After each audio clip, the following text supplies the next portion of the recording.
So I was just reading about some articles on the internet about network marketing, and I found out about this. So this article is written by Minhaj, August 1st, 2020.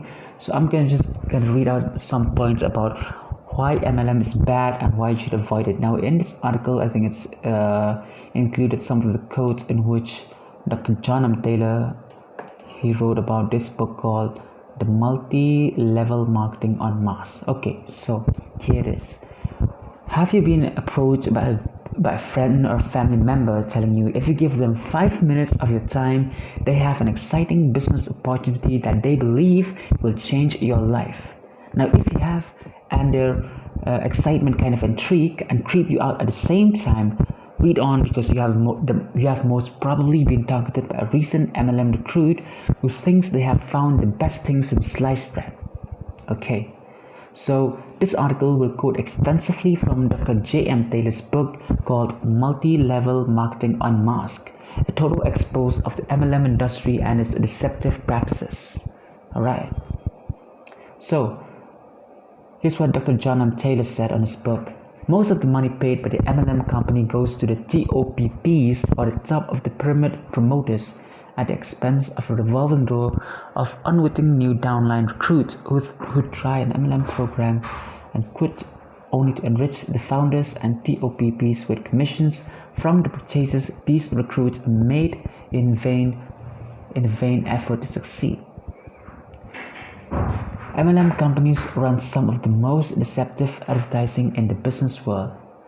However, by doing a bit of research, you will find countless examples of why this model is built to fail, or at least fail for most people who participate in this scheme. Okay, for example, if you go here, it shows you the top earners for some of the biggest MLM companies. Remember that these companies have tens of thousands so-called distributors, and a small fraction is making any serious money. Alright, now companies that run MLM schemes have been around a long time, and despite many lawsuits and financial penalties that have been slapped on some of the biggest names in the MLM business, the industry still thrive. Now, why does this MLM industry still thrive? Okay, with a variety of reasons, and the main one being the law allows it. Okay, now they succeed because of legal loopholes and because their advertisement to recruit distributors are so deceptive. Alright, so if you're ever approached or see yourself watching one of their cunning advertisements, please read on and understand why this business model is not one you would want to get involved in. Right, so this one. MLM business model could be described best as a pyramid scheme, although many deny this and many have the audacity to say all jobs are pyramid schemes. I will debunk this assertion later. Some of the biggest names in MLM are companies such as Tupperware, Amway, Herbalife, Mary Kay, Avon, and the Pampered Chef. People buying into the MLM scheme are required to buy their products in order to sell them. However, selling the actual product isn't what provides the most compensation. In fact, studies have shown distributors make very little from actual retail sales. Now, in order to really make life-changing money in MLM, you have to be a master recruiter. MLM companies may sell products such as dietary supplements, cosmetic items, kitchenware, and in the digital space, the biggest names such as Digital Altitude and Empower Network sell online marketing education at ridiculous prices. Some of the affiliates call it a university-level degree. However, the main source of incomes come from mass recruitment. Right. Now, see, I'm going to read this one, that you don't own the business when you join an MLM business. Now, most people are persuaded by the idea of being your own boss and earning a passive income and doing as little work as possible. Many MLM participants regard themselves as running their own business. However, this is really true, because to run your business, you need some degree of control over the following. Have control over what you sell, have the ability to negotiate with your suppliers, have total control over what you charge, make decisions over how you advertise and market your products, and the ability to get a small business loan. Now, MLM participants who like to class themselves as small business owners have no control over the points I've listed. So they do not run a small business. The only business owners are the people who run it from the top. MLM participants are merely sales representatives who are given over the top titles as they move up the MLM hierarchy. Okay. See, the more reasons to avoid MLM you would not earn. Alright. He analyzes, okay, Dr. John Taylor's